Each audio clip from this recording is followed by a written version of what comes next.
15과 예절 1. 알아봅시다. 1번 대화를 잘 듣고 내용이 같으면 O, 다르면 X 하십시오. 1. 커피는 밖에서 드세요. 랩실에는 음식물을 갖고 들어오면 안 돼요. 죄송합니다. 지금 막 나가려던 참이었어요. 2. 시험 볼 때 휴대전화를 갖고 들어오면 안 돼요. 네, 알아요. 선생님께 전화를 맡기려던 참이에요. 3. 여기에서 학생증을 만들 수 있습니까? 네. 그런데 저기 있는 번호표를 뽑지 않으면 안 돼요. 알고 있습니다. 지금 번호표를 뽑으려던 참이었어요. 2번 대화를 잘 듣고 내용이 같으면 O, 다르면 X 하십시오. 1. 또한 씨, 여기에요. 기다리게 해서 미안해요. 제가 조금 늦었지요? 수업을 시작하려면 5분쯤 더 남았으니까 괜찮아요. 또한 씨, 그런데 모자를 쓰고 교실에 들어갈 거예요? 아니요. 이제 막 벗으려던 참이에요. 한국에서는 수업 시간에 모자를 쓰면 안 된다고 들었어요. 2. 와, 도서관에 사람이 정말 많군요. 시험 기간이라서 그래요. 참 풍씨, 휴대전화 진동으로 하셨죠? 지금 휴대전화를 진동으로 하려던 참이에요. 그런데 도서관에서 주의해야 할 것이 또 있어요? 아시겠지만 여기에서 책을 읽은 다음에는 그 책을 제자리에 다시 갖다 놓지 않으면 안 돼요. 그리고 조용히 이야기해야 하고요. 크게 이야기하면 다른 사람에게 방해가 되니까요. 네, 잘 알겠어요. 3번 내용을 잘 듣고 질문에 답하십시오. 여러분, 다음 주 금요일에 있을 발표 시험에 대해 설명하겠어요. 주제는 식사 예절이에요. 한국에서 식사 초대를 받았을 때 지키지 않으면 안 되는 것이 있죠. 그런 것들에 대해 발표하도록 하세요. 여러분 나라의 식사 예절과 한국의 식사 예절을 비교해서 발표를 하세요. 발표 시간은 10분이에요. 시간을 지키지 않으면 안 돼요. 다른 사람이 발표를 할 때는 옆 사람과 이야기하지 말고 발표 내용을 잘 들으세요. 그리고 듣는 사람은 발표가 모두 끝난 후에 질문을 하도록 하세요. 마지막으로 발표할 때 사용하는 말에 대해 설명하겠어요. 발표할 때는 반말을 사용하면 안 돼요. 그리고 평소에 친구들과 이야기할 때 쓰는 말을 사용하지 마세요. 예를 들어, 안녕하세요. 한국의 식사 예절에 대해 발표하겠어요. 라고 말하지 않고, 안녕하십니까. 한국의 식사 예절에 대해 발표하겠습니다. 라고 말해야 해요. 그럼 선생님 말대로 준비를 잘 해서 모두 발표를 잘 하도록 하세요. 2. 들어봅시다. 2번 내용을 잘 듣고 질문에 답하십시오. 한국에서 1년을 살았지만 한국말을 예절에 맞게 사용하는 것은 아주 어려운 일이에요. 그래요? 특히 어려운 것이 뭐예요? 높임말이 어려워요. 그래서 아직도 실수를 할 때가 있어요. 그래요? 어떤 실수를 했어요? 학교에서 처음 한국어를 배울 때였어요. 선생님의 말씀을 잘 알아들을 수 없어서 선생님께 쓰세요라고 말하니까 선생님께서 아주 당황해 하시면서 그럴 때는 써주세요라고 말해야 한다고 하셨어요. 그렇군요. 선생님께 명령하는 것처럼 말을 하면 안 되지요. 그리고 얼마 전에는 높임말을 열심히 공부한 후에 아는 형에게 진지 드셨어요? 하고 물어본 적이 있어요. 그 형이 뭐라고 했어요?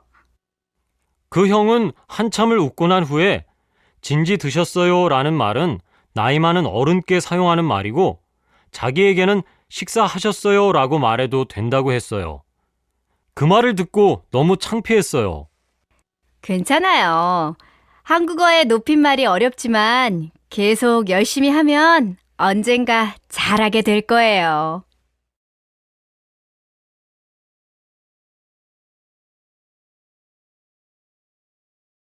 15과 예절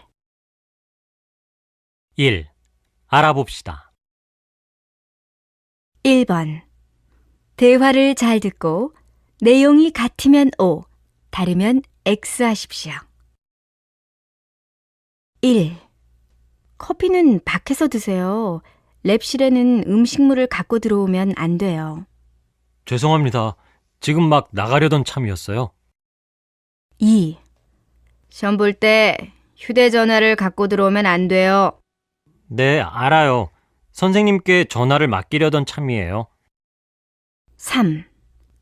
여기에서 학생증을 만들 수 있습니까? 네. 그런데 저기 있는 번호표를 뽑지 않으면 안 돼요. 알고 있습니다. 지금 번호표를 뽑으려던 참이었어요. 2번 대화를 잘 듣고 내용이 같으면 O, 다르면 X 하십시오. 1. 또한 씨, 여기에요. 기다리게 해서 미안해요. 제가 조금 늦었지요? 수업을 시작하려면 5분쯤 더 남았으니까 괜찮아요.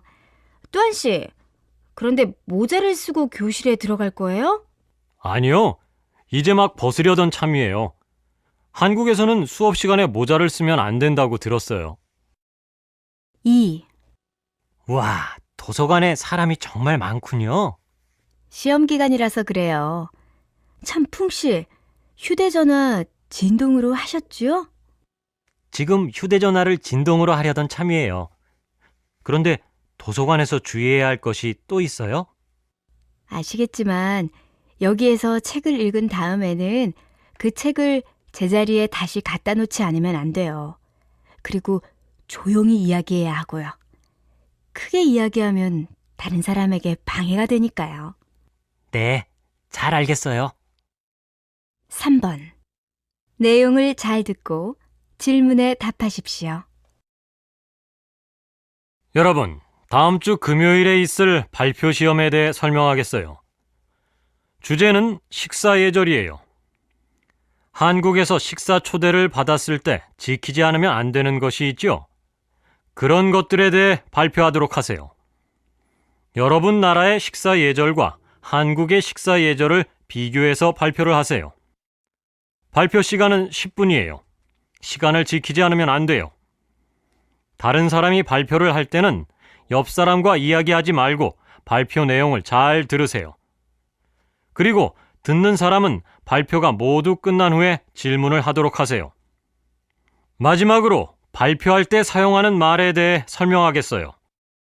발표할 때는 반말을 사용하면 안 돼요.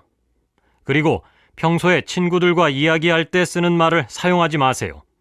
예를 들어, 안녕하세요. 한국의 식사 예절에 대해 발표하겠어요. 라고 말하지 않고, 안녕하십니까. 한국의 식사 예절에 대해 발표하겠습니다. 라고 말해야 해요. 그럼 선생님 말대로 준비를 잘 해서 모두 발표를 잘 하도록 하세요. 2. 들어봅시다. 2번 내용을 잘 듣고 질문에 답하십시오. 한국에서 1년을 살았지만 한국말을 예절에 맞게 사용하는 것은 아주 어려운 일이에요. 그래요? 특히 어려운 것이 뭐예요? 높임말이 어려워요. 그래서 아직도 실수를 할 때가 있어요. 그래요? 어떤 실수를 했어요? 학교에서 처음 한국어를 배울 때였어요. 선생님의 말씀을 잘 알아들을 수 없어서 선생님께 쓰세요라고 말하니까 선생님께서 아주 당황해 하시면서 그럴 때는 써주세요라고 말해야 한다고 하셨어요. 그렇군요. 선생님께 명령하는 것처럼 말을 하면 안 되지요. 그리고 얼마 전에는 높임말을 열심히 공부한 후에 아는 형에게 진지 드셨어요? 하고 물어본 적이 있어요. 그 형이 뭐라고 했어요? 그 형은 한참을 웃고 난 후에 진지 드셨어요? 라는 말은 나이 많은 어른께 사용하는 말이고 자기에게는 식사하셨어요? 라고 말해도 된다고 했어요. 그 말을 듣고 너무 창피했어요. 괜찮아요. 한국어의 높임말이 어렵지만 계속 열심히 하면 언젠가 잘하게 될 거예요.